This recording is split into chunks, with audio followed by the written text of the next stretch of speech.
ప్రభు అయిన యేసుక్రీస్తు నామములో మా హృదయపూర్వక వందనాలు తెలియజేస్తున్నాము. ఈరోజు 3 ప్రాముఖ్యమైన విషయాలు నేర్చుకుందాం. మొదటిగా 3 విశ్రాంతి దినముల గురించి మనం ధ్యానం చేసుకుందాం. మొదటిగా దేవుడు 6 రోజులు సృష్టిని సృష్టించి 7వ దినాన్న విశ్రమించినట్లుగా మనం చూస్తాం. మరి 6 దినాలు మనం కష్టపడి 7వ దినాన్న విశ్రమించాలి అంటే దేవుణ్ణి ఆరాధించాలి అని దేవుడు మనకు ఆజ్ఞాపించాడు. 10 ఆజ్ఞలలో కూడా ఇది ఒక ఆజ్ఞ.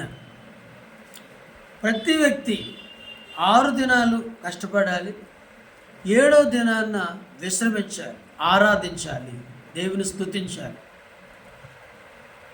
ఈ దినమున ప్రభువును ఆరాధించడం వలన మిగతా దినములన్నిటిని కూడా ప్రభు దీవెనకరంగా మార్చి ఆశీర్వదిస్తాడు. కాబట్టి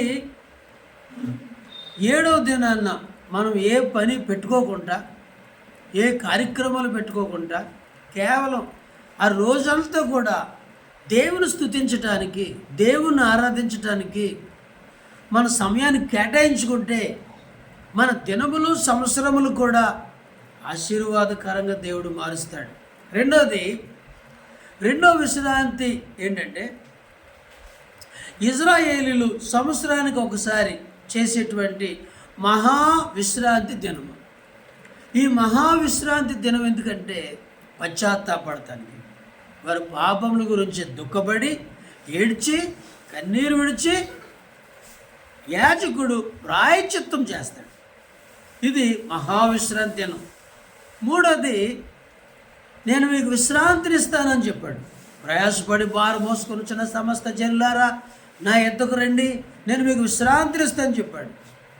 ఇజ్రాయేలీలకి కనాను దేశాన్ని ఒక విశ్రాంతిగా ప్రకటించాడు. ఇప్పుడు మనకి విశ్రాంతి, హృదయంలో నెమ్మది, శాంతి, సంతోషం, ఆనందం, ఇలాంటి విశ్రాంతిని ఇవ్వటానికి ప్రతి ఒక్కరిని కూడా ఆయన పిలుస్తూ ఉన్నాడు. ప్రభు అయిన యేసుక్రీస్తు నామములో మా హృదయపూర్వక వందనాలు తెలియజేస్తున్నాము. ఈరోజు 3 ప్రాముఖ్యమైన విషయాలు నేర్చుకుందాం. మొదటిగా 3 విశ్రాంతి దినముల గురించి మనం ధ్యానం చేసుకుందాం. మొదటిగా దేవుడు 6 రోజులు సృష్టిని సృష్టించి 7వ దినాన్న విశ్రమించినట్లుగా మనం చూస్తాం. మరి 6 దినాలు మనం కష్టపడి 7వ దినాన్న విశ్రమించాలి అంటే దేవుణ్ణి ఆరాధించాలి అని దేవుడు మనకు ఆజ్ఞాపించాడు. 10 ఆజ్ఞలలో కూడా ఇది ఒక ఆజ్ఞ. ప్రతి వ్యక్తి 6 దినాలు కష్టపడాలి, 7వ దినాన్న విశ్రమించాలి, ఆరాధించాలి, దేవుని స్తుతించాలి. ఈ దినమున ప్రభువును ఆరాధించడం వలన మిగతా దినములన్నిటిని కూడా ప్రభు దీవెనకరంగా మార్చి ఆశీర్వదిస్తాడు. కాబట్టి 7వ దినాన్న మనం ఏ పని పెట్టుకోకుండా, ఏ కార్యక్రమాలు పెట్టుకోకుండా కేవలం ఆ రోజంతా కూడా దేవుని స్తుతించటానికి, దేవుని ఆరాధించటానికి మన సమయాన్ని కేటాయించుకుంటే మన దినములు సంవత్సరములు కూడా ఆశీర్వాదకరంగా దేవుడు మారుస్తాడు. రెండో విశ్రాంతి ఏంటంటే ఇజ్రాయేలీలు సంవత్సరానికి ఒకసారి చేసేటువంటి మహావిశ్రాంతి దినము.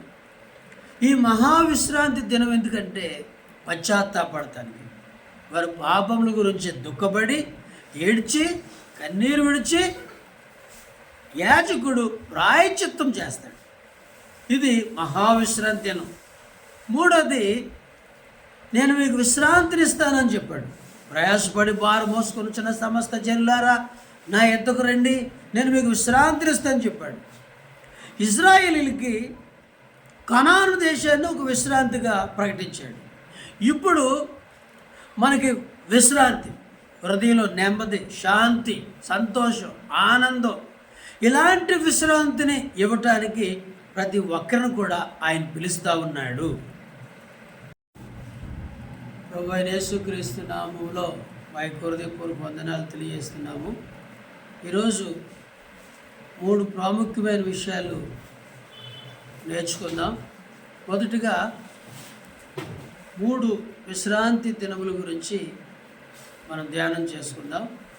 మొదటిగా దేవుడు 6 రోజులు సృష్టిని సృష్టించి 7వ దినాన్న విశ్రమించినట్లుగా మనం చూస్తాం. మరి 6 దినాలు మనం కష్టపడి 7వ దినాన్న విశ్రమించాలి అంటే దేవుణ్ణి ఆరాధించాలి అని దేవుడు మనకు ఆజ్ఞాపించాడు. 10 ఆజ్ఞలలో కూడా ఇది ఒక ఆజ్ఞ. ప్రతి వ్యక్తి 6 దినాలు కష్టపడాలి, 7వ దినాన్న విశ్రమించాలి, ఆరాధించాలి, దేవుని స్తుతించాలి. ఈ దినమున ప్రభువును ఆరాధించడం వలన మిగతా దినములన్నిటిని కూడా ప్రభు దీవెనకరంగా మార్చి ఆశీర్వదిస్తాడు. కాబట్టి 7వ దినాన్న మనం ఏ పని పెట్టుకోకుండా, ఏ కార్యక్రమాలు పెట్టుకోకుండా, కేవలం ఆ రోజంతా కూడా దేవుని స్తుతించటానికి, దేవుని ఆరాధించటానికి మన సమయాన్ని కేటాయించుకుంటే మన దినములు, సంవత్సరములు కూడా ఆశీర్వాదకరంగా దేవుడు మారుస్తాడు. రెండో విశ్రాంతి ఏంటంటే, ఇజ్రాయేలీలు సంవత్సరానికి ఒకసారి చేసేటువంటి మహావిశ్రాంతి దినము. ఈ మహావిశ్రాంతి దినం ఎందుకంటే పశ్చాత్తాపడటానికి, వారి పాపముల గురించి దుఃఖపడి ఏడ్చి కన్నీరు విడిచి యాజకుడు ప్రాయశ్చిత్తం చేస్తాడు. ఇది మహావిశ్రాంతి దినం. 3వది, నేను మీకు విశ్రాంతినిస్తానని చెప్పాడు. ప్రయాసపడి భారం మోసుకొని వచ్చిన సమస్త జనులారా నా ఎద్దకు రండి, నేను మీకు విశ్రాంతినిస్తానని చెప్పాడు. ఇజ్రాయేలీలకి కనాను దేశాన్ని ఒక విశ్రాంతిగా ప్రకటించాడు. ఇప్పుడు మనకి విశ్రాంతి, హృదయంలో నెమ్మది, శాంతి, సంతోషం, ఆనందం, ఇలాంటి విశ్రాంతిని ఇవ్వటానికి ప్రతి ఒక్కరిని కూడా ఆయన పిలుస్తూ ఉన్నాడు.